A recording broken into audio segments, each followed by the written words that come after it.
Let's make Africa the tree of life. Let's make Africa the tree of life.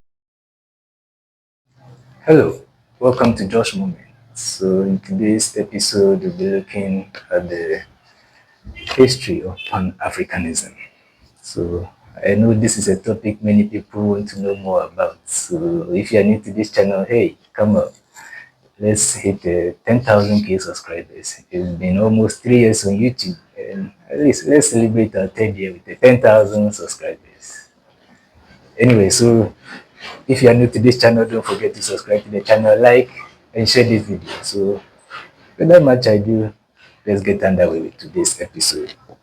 So Pan-Africanism stands as a profound and multifaceted ideology and movement, basically dedicated to fostering unity, solidarity, and self-determination among people of African descent across the globe. Its historical evolution is intrinsically linked with the protracted struggle against systematic oppression and the collective pursuit of liberation. So this presentation examines the origins, the key phases, influential figures, and enduring impact of Pan-Africanism, tracing its transformation from a reactive response to historical injustice into a proactive force for continental integration and self-affirmation. So let's look at the introduction to Pan-Africanism. So Pan-Africanism emerged as a worldwide movement to encourage and strengthen bonds of racial solidarity among African people on the continent and within the diaspora. A central tenet of this philosophy was the conviction that unity among all people of African descent was essential to realize their full potential and effectively counter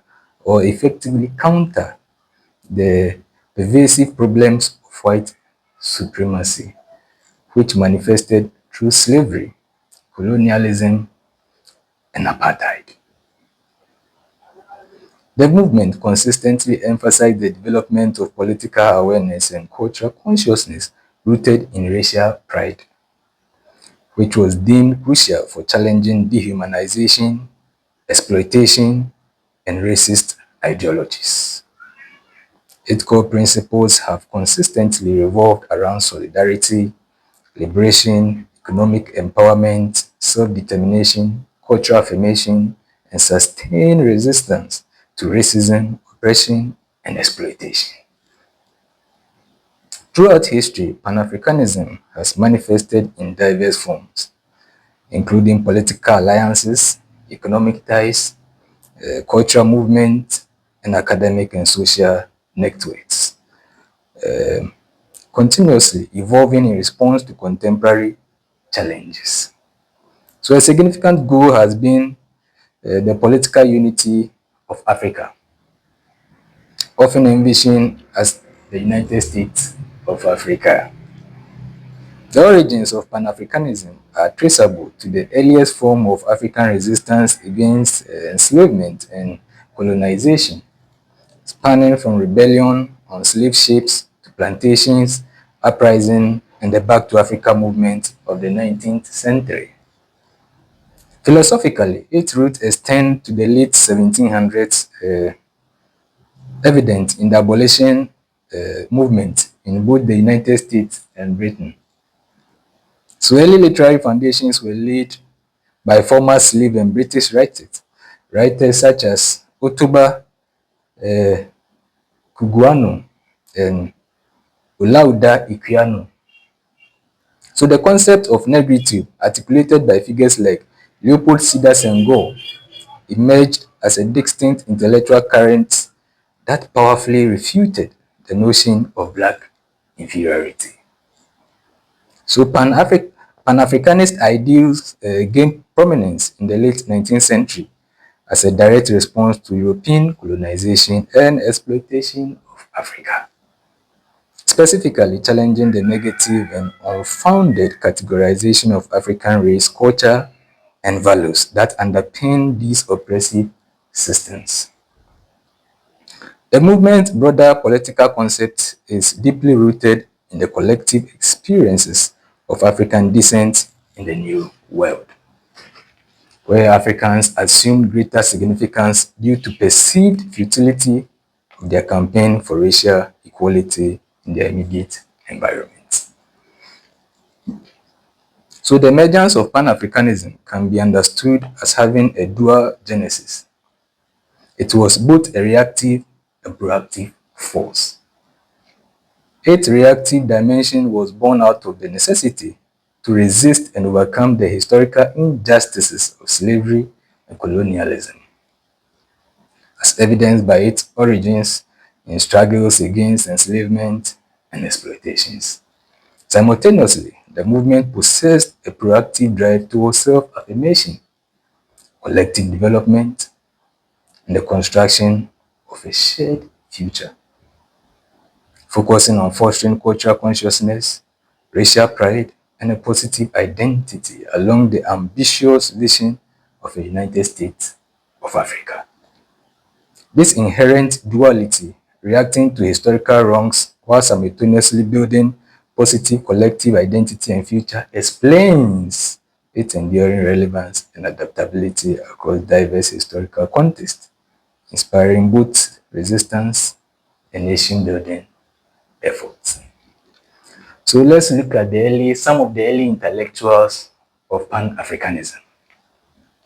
So the foundational phase of Pan-Africanism was profoundly shaped by pioneering intellectuals and the establishment of early organizations that sought to unite people of African descent against global system of oppression.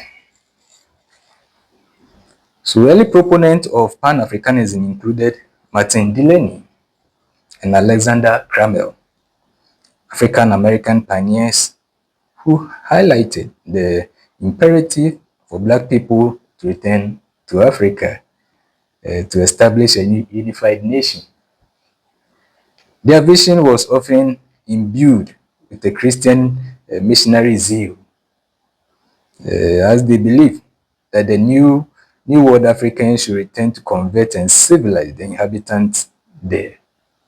So Edward Wilmot Blyden, a West Indian intellectual, was a significant producer of ideas in the 19th century that propelled Pan-Africanism into a worldwide social movement.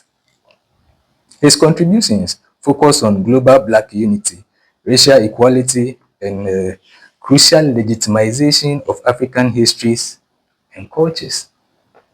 His concept of the African personality served as an intellectual precursor, later built upon by subsequent leaders.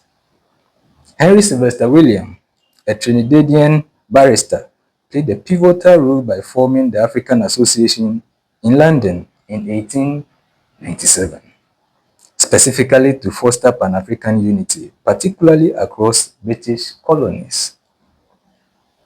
He recognized the urgent need for a forum where Africans and those of African descent in the diaspora could address their common challenges.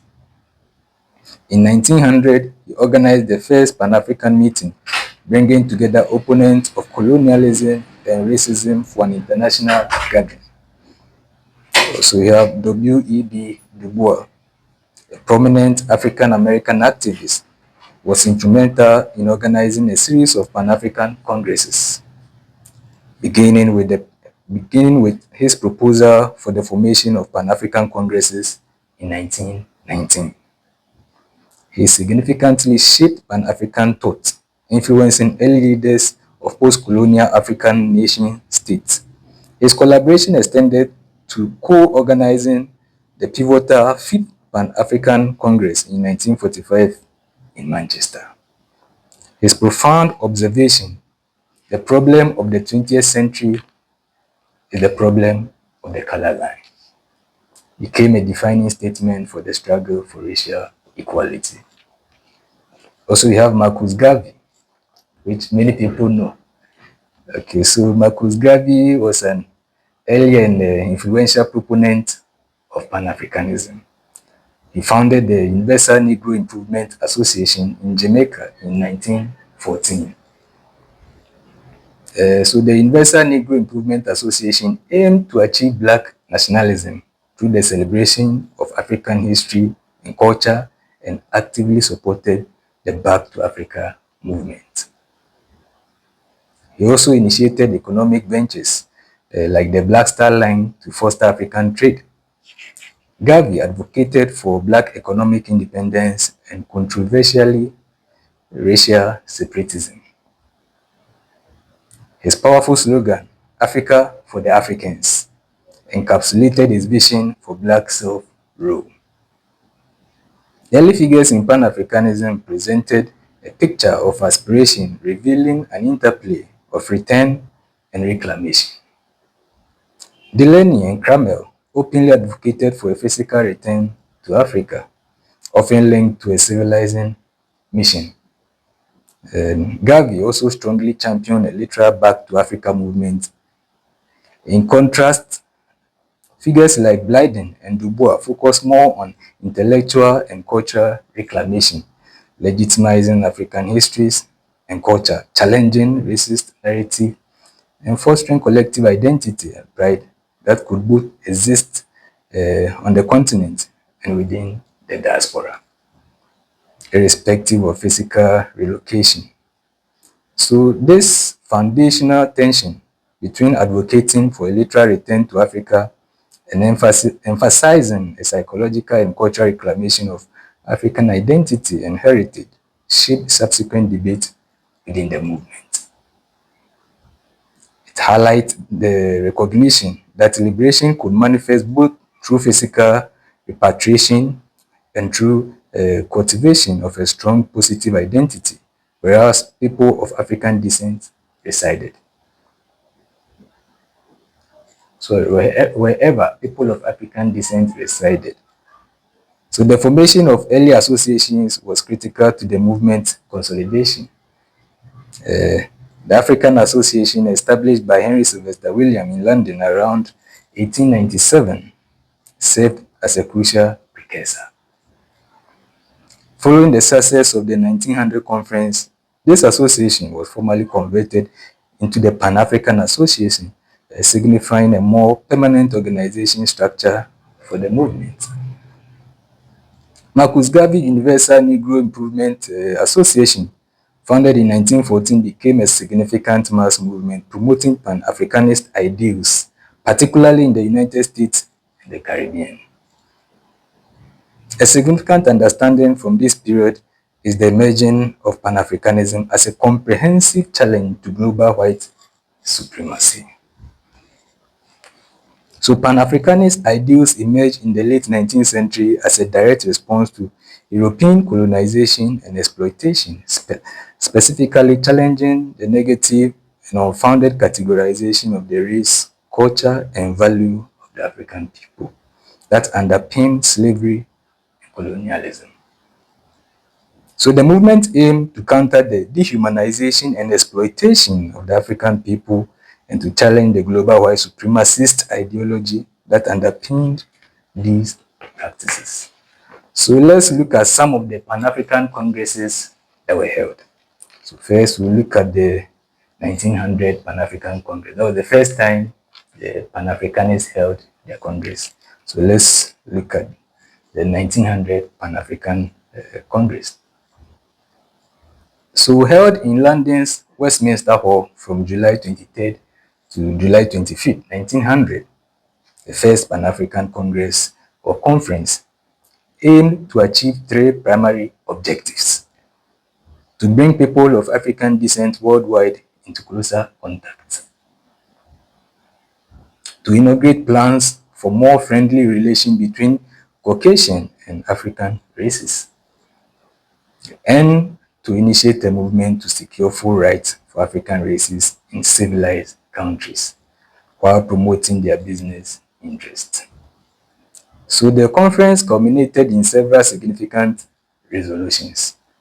The existing African Association, founded by Henry Sylvester William, was formally converted into the Pan-African Association, with key officers elected, including W.E.B. Du Bois as a vice president and Henry Sylvester William himself as the general secretary. A unanimously adopted address to the nations of the world was dispatched to various heads of state, imploring the United States and imperial European nations to acknowledge and protect the rights of people of African descent and to respect the integrity and independence of the free Negro states, such as Abyssinia, which is now Ethiopia, and then Liberia. Don't forget, Liberia wasn't colonized.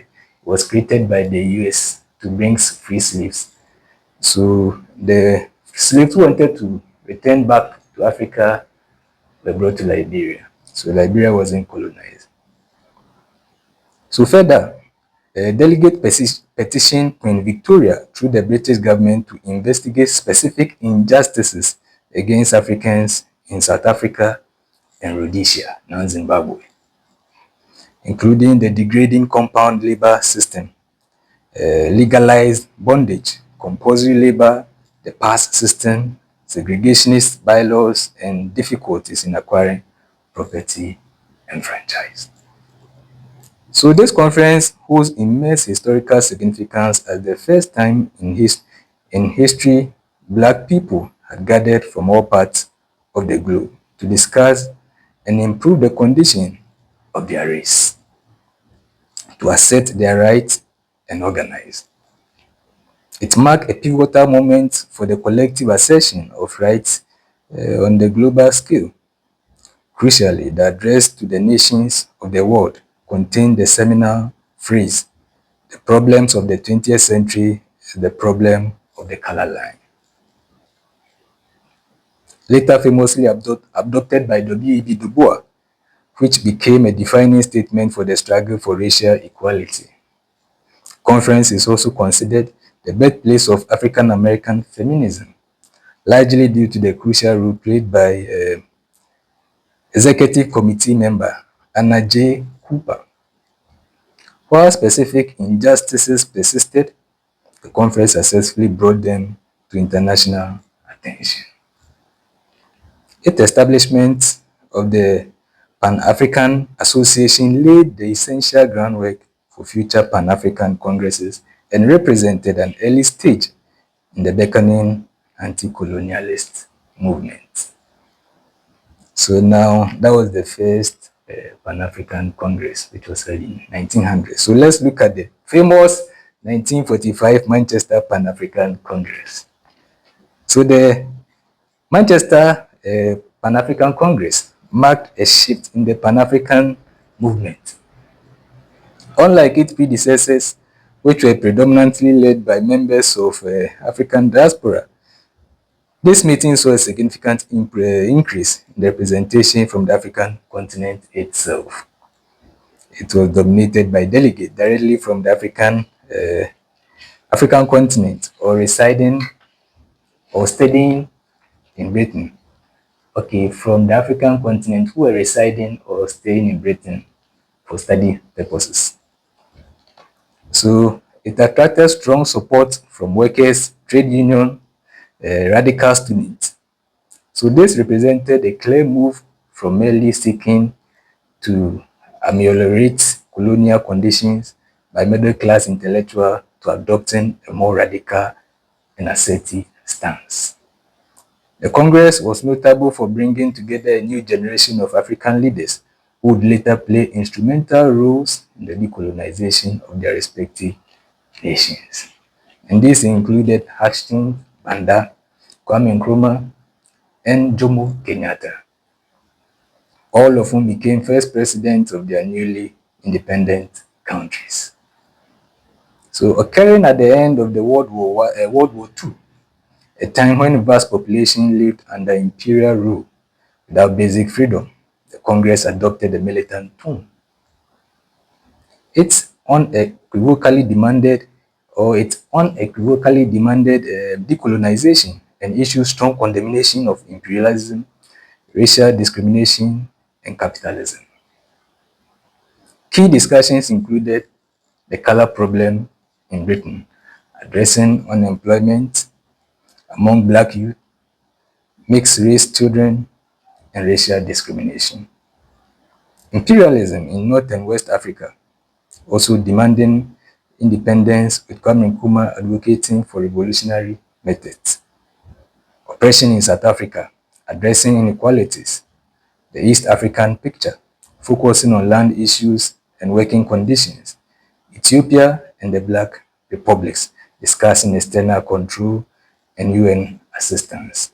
And the problem of the Caribbean, with delegate demanding various forms of independence. The Manchester Congress is considered highly significant because it brought together the future leaders of independent Africa, shifting the focus of Pan-Africanism to African leaders themselves as the primary agent of change in anti-colonial struggles.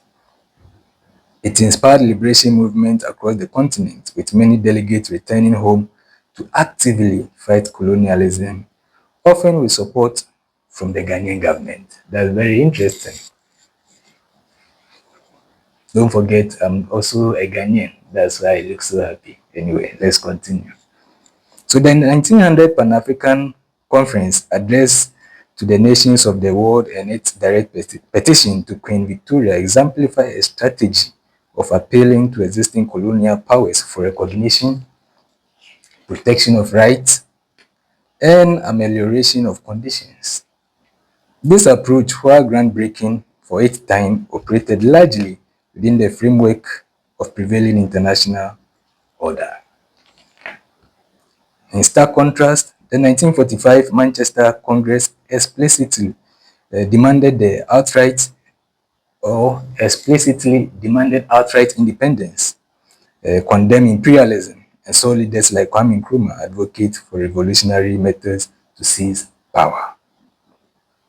This clear strategic shift signifies a growing disillusionment within the Pan-African movement, with reformist approaches and a realization that true liberation necessitated a foundational or fundamental dismantling of the colonial system rather than its modification.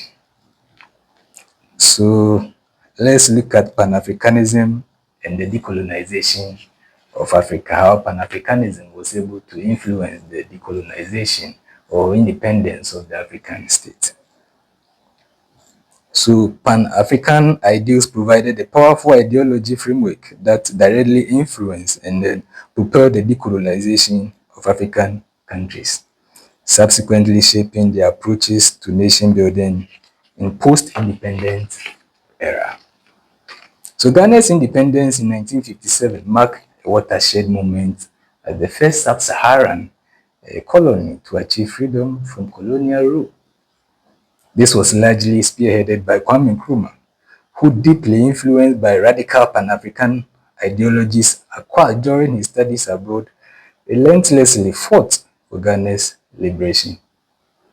Kwame Nkrumah's conviction that Ghana's independence was meaningless unless it is linked up with the total liberation of the African continent propelled his drive for a unified African state, making Ghana a vanguard of the liberation movement.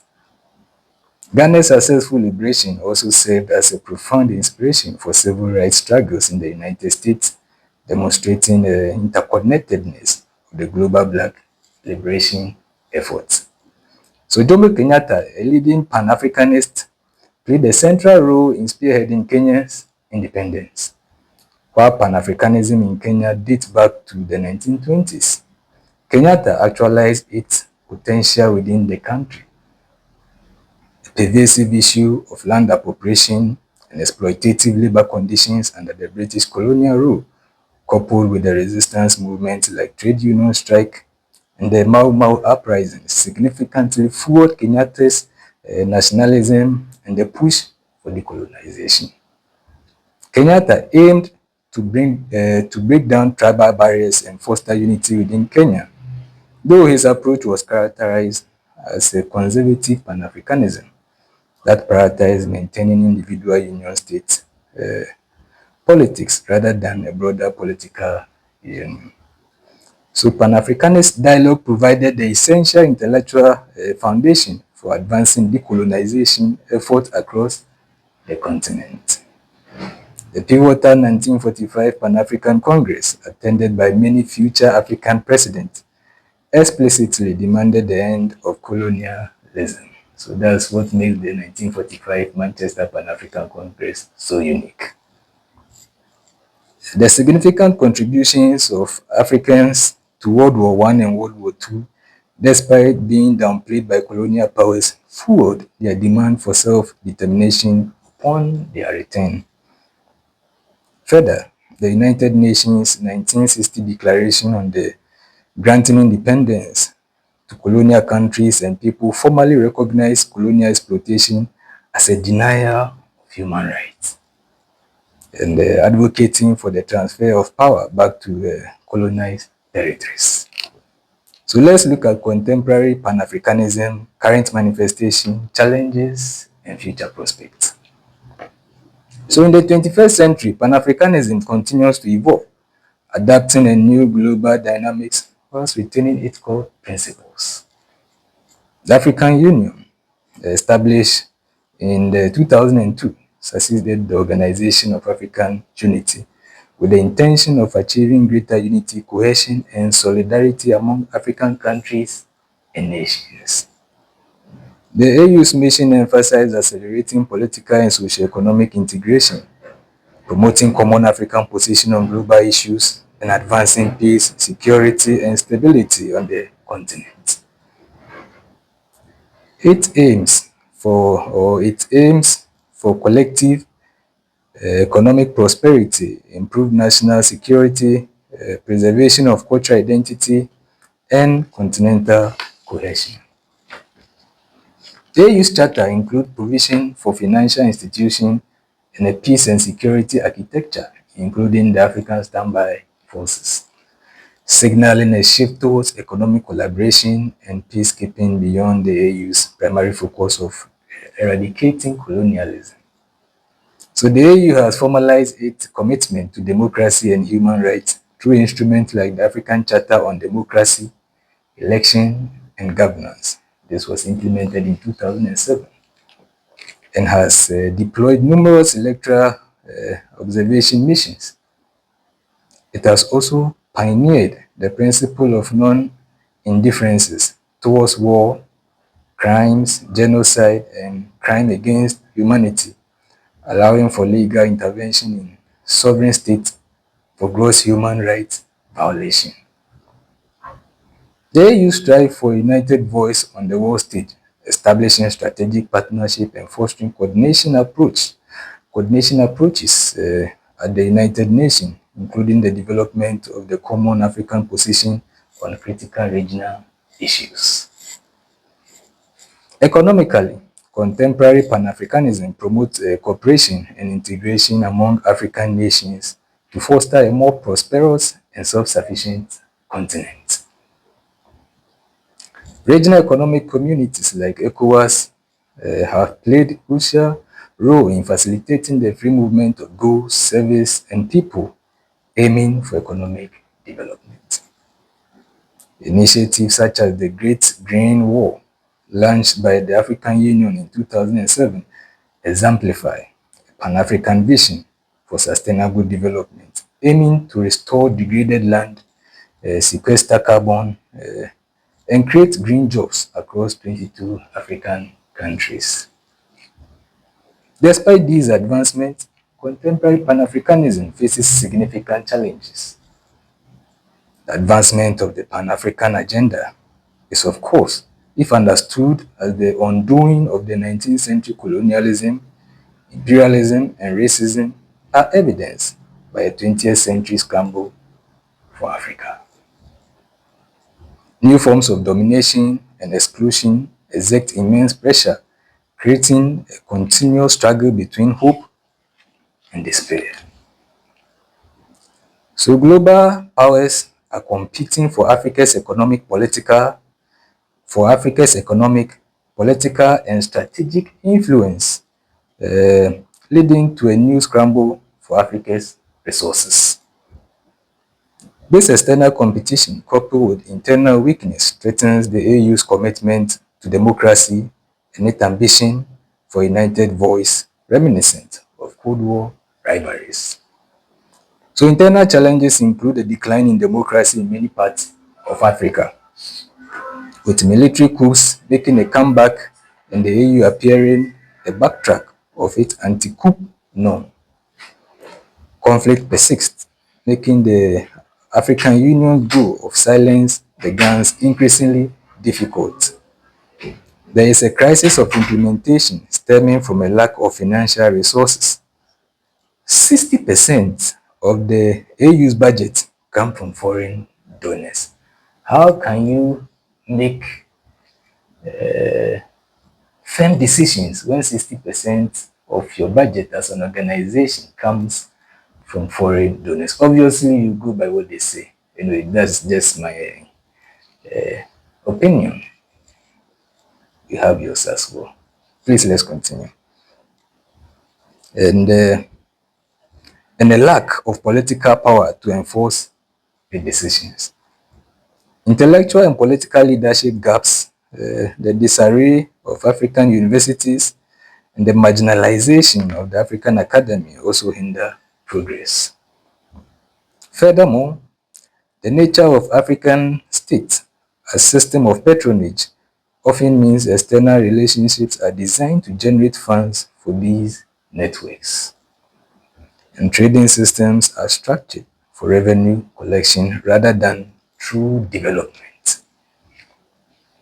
The limitation of statist Pan-Africanism are evident, and a state-led initiative have not yet led to real unity and integration that realizes the Pan-African dream. Recent disunity and military interventions have set the Pan-African vision of founding fathers backwards, and continued inequalities raises doubt about the transformative nature of an African rising narrative. So for the 21st century to truly become African-centric, the promise must be met with clear intent, a reassertion of Pan-Africanism as a liberating concept and agenda, and serious leadership renewal. The advancement of a Pan-African agenda depends on reclaiming, reviving, and reasserting Pan-Africanism to defeat neocolonialism, and on societies relying on their own financial, human, technological, and ideal resources. Economic growth must be accompanied by development, avoiding the environmentally harmful industrialization processes of the 19th century. This requires systematic changes in Africa's economic structure and its relationship with global economic structures. A shift towards democratization of African integration with civil society's participation is advocated to bring integration and its benefits to the grassroots, to foster public education, debate, participation, accountability, and legitimacy. So in conclusion, the history of Pan-Africanism is a testament of the enduring human spirit's capacity for resistance, unity, and self-determination in the face of profound adversity. Originating from the collective experiences of enslavement and colonialism, the movement evolved from early intellectuals' call for return and reclamation to the organized political congresses. Okay, yes, the evolved from the early intellectuals' call for return and reclamation to organized political congresses that progressively shifted from petitioning for right to unequivocally demanding full independence.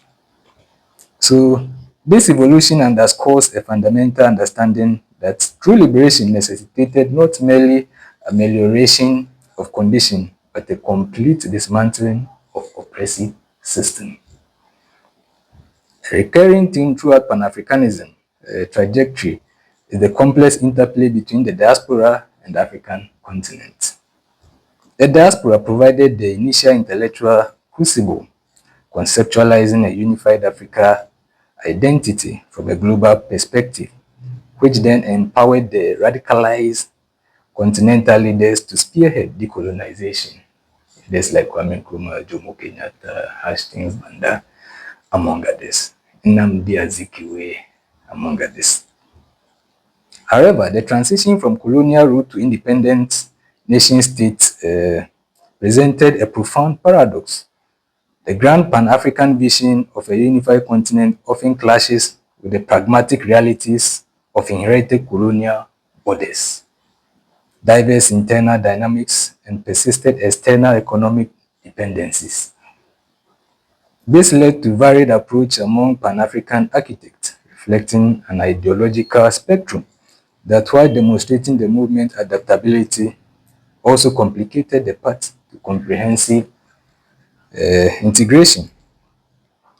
The ongoing battle against neocolonialism, the subtle continuation of economic exploitation, remains a central concern, highlighting the fight for collective prosperity and self-determination extend far beyond formal political economy. So in the 21st century, Pan-Africanism, embodied by the African Union and various regional initiatives, continue to pursue integration and address contemporary challenges such as geopolitical competition, internal conflict, and the imperative for sustainable, self-reliant development. The future of Pan-Africanism hinges on its ability to overcome these enduring obstacles by fostering genuine unity, leveraging internal resources, and translating its foundational ideals into tangible benefit for all people of African descent. We hope you get there one day. Anyway, we'll end today's episode here. So if you are new to this channel, don't forget to subscribe to this channel, like, and share this video. And let's hit a 10,000K. Yes, it's possible. To end today's episode here, see you in the next episode. But before we go, don't forget one day our lives will become history. What will posterity say about you? See you in the next episode.